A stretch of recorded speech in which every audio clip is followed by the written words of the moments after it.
Hey viewers, it's Akshara welcoming you all once again to my channel named Akshara Science and आज के video में हम लोग करेंगे आपकी expanded universal science grade 8th का पार्ट नंबर 7।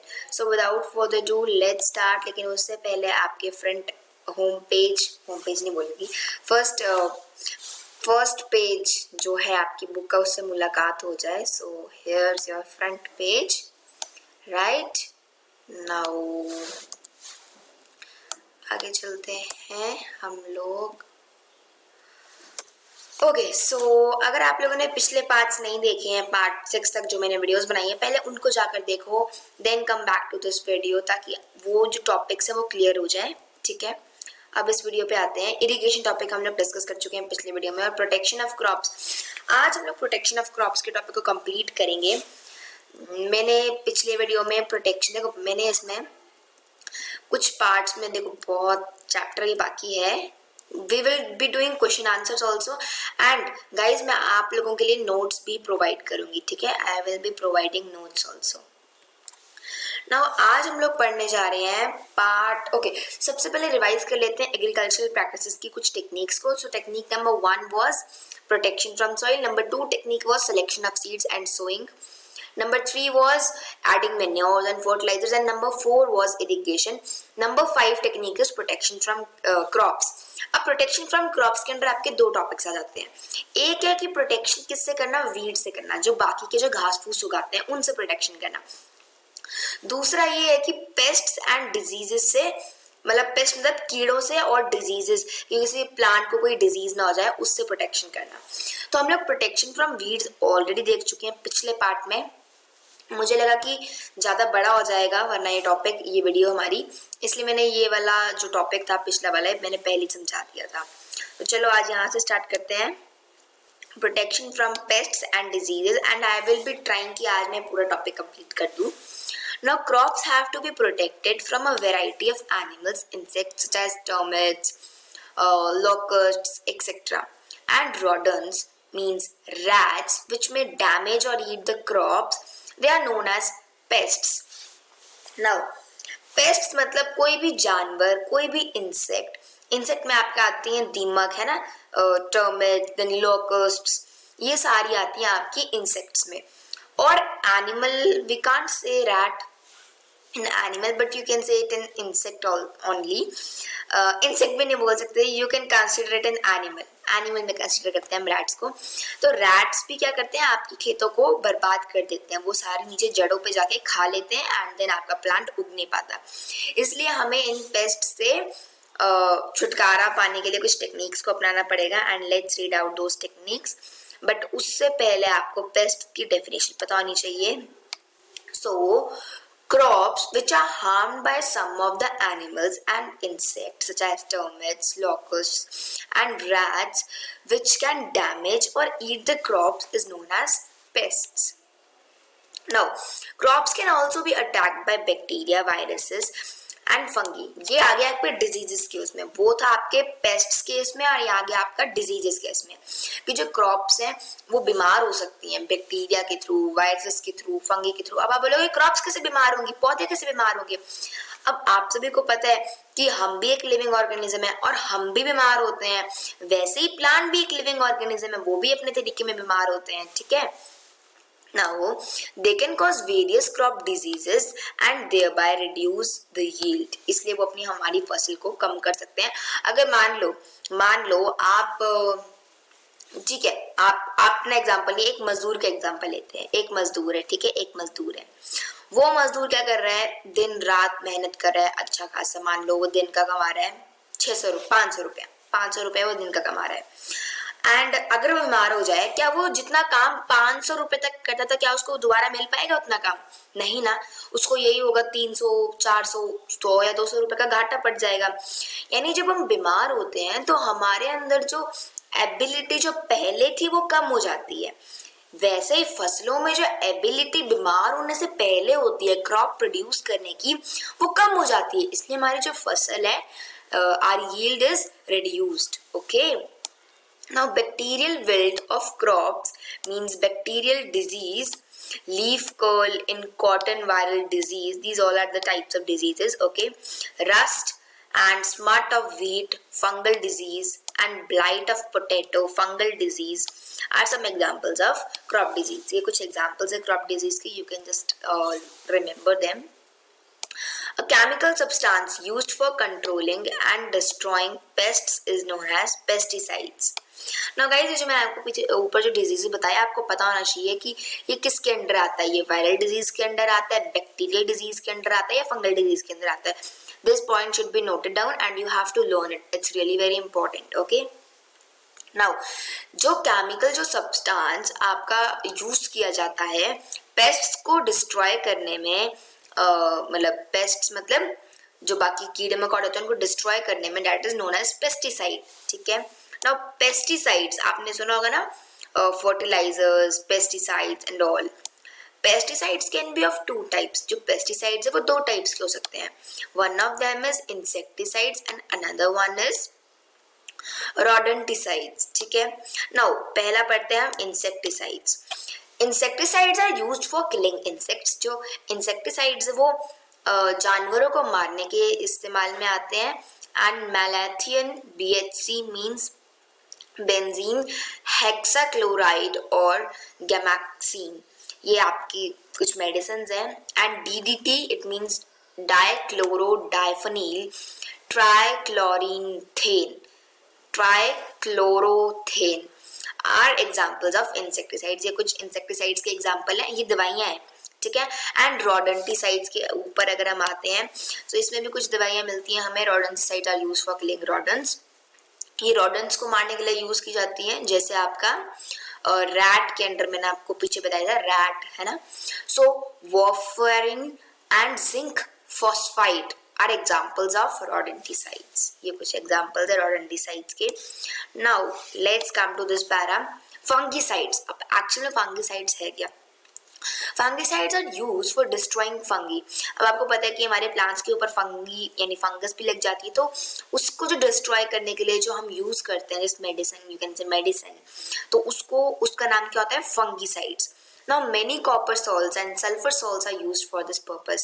अब बहुत से कॉपर सॉल्ट्स या फिर सल्फर सॉल्ट्स जो हैं यूज किए जाते हैं इस काम के लिए, फंगिसाइड्स को डिस्ट्रॉय करने के लिए. अब क्या एडवांटेज मिलती है आपको इन पेस्टिसाइड्स को यूज करने पे? They kill the pests quickly and thereby increase the food production. अब ये जो पेस्टिसाइड्स हैं इससे क्या होता है, ये पेस्ट्स को मतलब जो कीड़े मकोड़े होते हैं उनको तो मार ही देते हैं, साथ में इंक्रीज क्या करते हैं? फूड प्रोडक्शन की. आपकी जो क्रॉप की जो यील्ड है वो बहुत जल्दी उगाएगी and it would be very good. They are easy to store and use, और वो इजी होती हैं इकट्ठा करने में और इस्तेमाल करने में. Disadvantages of using pesticides. अब क्या डिसएडवांटेजेस हैं आपकी पेस्टिसाइड्स को यूज करने से? So, pesticides may affect wildlife in the area they are sprayed. Continuous usage of pesticides can lead to ability of resistance among pests.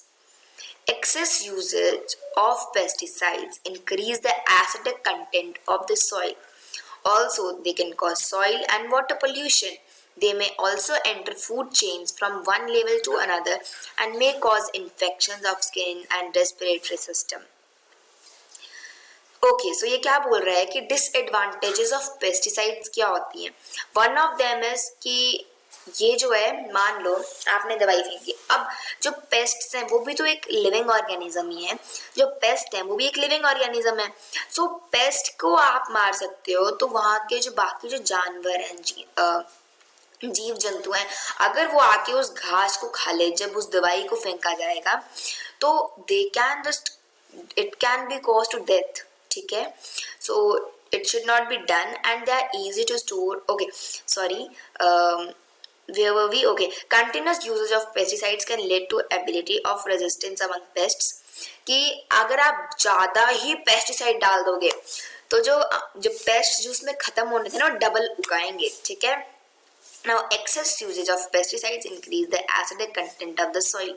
और ज़्यादा अगर आप यूज़ कर दोगे, एक तो ये हो गया कि पेस्ट उगाएंगे जाने के बजाय। दूसरा ये कि जो सॉइल है ना वो एकदम एसिडिक हो जाएगी। एज यू नो कि इंसान हर ह्यूमन मेड चीज़ों में एसिड्स का यूज़ करते हैं, तो the soil will be acidic. Okay, now also they can cause soil and water pollution, and वो साथ साथ में वाटर और सॉइल पोल्यूशन भी कॉज कर सकती है। They may also enter food chains, और वो जो है फूड चेन के अंडर भी एंटर कर सकती है, मतलब कि वो जो है इंसान के अगर घुस जाए मुंह में या हाथ में लग जाए तो स्किन में प्रॉब्लम हो जाएगी, इसलिए ग्लव्स डाल के करना पड़ता है। सी यहाँ पे आप लोग देख सकते हो ना, ये कर रहे हैं स्प्रे पेस्टिसाइड या फंगीसाइड, तो देखो इनका मुंह ढका हुआ है एंड आगे इन्होंने ग्लव्स डाले हुए हैं, देखो अलग से, यहाँ पे देखो आगे। Then she is spraying, I don't know it is she or he, बस मैं कह रही हूँ she, so then she is spraying it, and it has been observed that chemicals used in pesticides have adverse effects on nature। लेकिन हाँ ये भी होता है कि पेस्टिसाइड्स जो है अब एक ह्यूमन मेड चीज़ है, ह्यूमन मेड चीज़ है मतलब ऑब्वियसली केमिकल्स होंगे, केमिकल्स है मतलब ये जो है हार्म कर रही है आपके नेचर को, as it is causing water और soil pollution। Now, nowadays scientists are trying for alternative methods that can control pests without using chemicals. If we put the organisms that are natural enemies of a pest in the field, then they will only destroy the pests and do not harm the crop। The use of living organisms to control pests is called biological pest control। Okay, अब मैं आगे बाद में आती हूँ, यहाँ पे पहले पीछे चलते हैं। ठीक है, तो ऐसा देखा गया है कि पेस्ट्स यानी पेस्टिसाइड्स को यूज करने से आपके नेचर में हार्म होता है, इसलिए साइंटिस्ट आजकल ऐसी चीज पे खोज कर रहे हैं कि ऐसा कुछ वो बनाए कि जो पेस्ट्स है वो तो मर जाएं लेकिन साथ ही साथ खेत को कोई हार्म ना हो। इसलिए वो कुछ ऐसा ऑर्गेनिज्म बना रहे हैं या कुछ ऐसे ऑर्गेनिज्म को ढूंढ रहे हैं जो असल में एक मतलब एक एनिमी दुश्मन है किसका, पेस्ट का, खेतों में।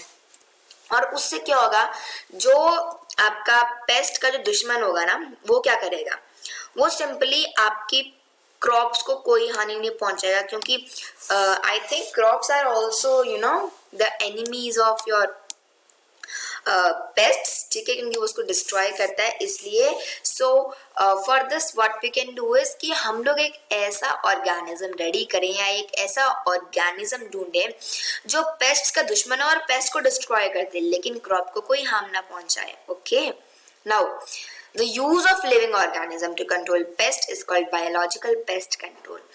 ऐसा कंट्रोल जिससे जो ऑर्गेनिज्म लिविंग ऑर्गेनिज्म यानी जैसे ह्यूमंस है वो जिस टेक्निक से आपके पेस्ट को कंट्रोल कर रहे हैं, भले वो कोई भी टेक्निक हो, जिससे वो आपके पेस्ट को कंट्रोल कर रहे हैं, that is known as biological pest control. Now, scientists have found that by using eco-friendly chemicals called pheromones, they lure adult male insects into special traps and prevent them from breeding। Now, scientists ने कुछ ऐसा eco-friendly यानी ऐसी चीज ढूंढी है जो eco friendly chemical ढूंढा है जिसका क्या नाम है, फेरोमोन्स। ये जो आपके नेचर का कोई हार्म नहीं पहुंचाएगा और ये जो है आपका कुछ इसमें ऐसा स्पेशल ट्रैप है जो ब्रीडिंग से रोकेगा, मींस जो आगे मतलब उनके यू कैन से कि जैसे आपका पेस्ट है तो उसके आगे बच्चों को नहीं होने देगा, something like that it is. Thus it protects the plant without harming nature, इसलिए ये प्लांट्स को प्रोटेक्ट करता है विदाउट हार्मिंग द नेचर, बिना किसी चोट पहुंचाए नेचर को। Now let's study this one, some natural methods of pest control। अब ये कुछ नेचुरल, ये तो हो गया आपकी human controls, pesticides, fungicide and all to use, लेकिन अब हम बात करते हैं कुछ नेचुरल मेथड्स की। Pesticides are very harmful for both wanted organisms that is earthworms, bees. मैंने आपको बताया था पीछे पीछे कुछ पार्ट्स में कि अर्थवर्म्स कैसे हमारी खेत को अच्छा करते हैं और क्यों अच्छा करते हैं, and they are really very and you know farmer का जो सबसे अच्छा दोस्त माना जाता है खेतों में हेल्प करने के लिए, दैट इज अ अर्थवर्म। और मधुमक्खियां भी मर सकती हैं उससे, बीज भी मर सकती हैं, as well as unwanted organisms mostly insects. और हाँ, वो तो हमें जो चाहिए नहीं ऑर्गेनिज्म, जैसे इंसेक्ट्स हो गए वो तो मर ही जाएंगे, लेकिन साथ में जो हमें ऑर्गेनिजम्स चाहिए वो ही मर जाते हैं। इसलिए फार्मर्स जो हैं, पूरे जो संसार के जो फार्मर्स हैं, they are practising natural methods, इसलिए वो लोग नेचुरल मेथड्स का यूज करते हैं टू सेव देयर क्रॉप्स, ताकि वो अपनी क्रॉप्स को पेस्ट से बचा सके। And some of the interesting ways are discussed below. दो आपके टाइप्स दे रखे हैं यहाँ पे, सो आइए इनको डिस्कस करते हैं। One of them is by crop rotation and another is by introducing natural predators.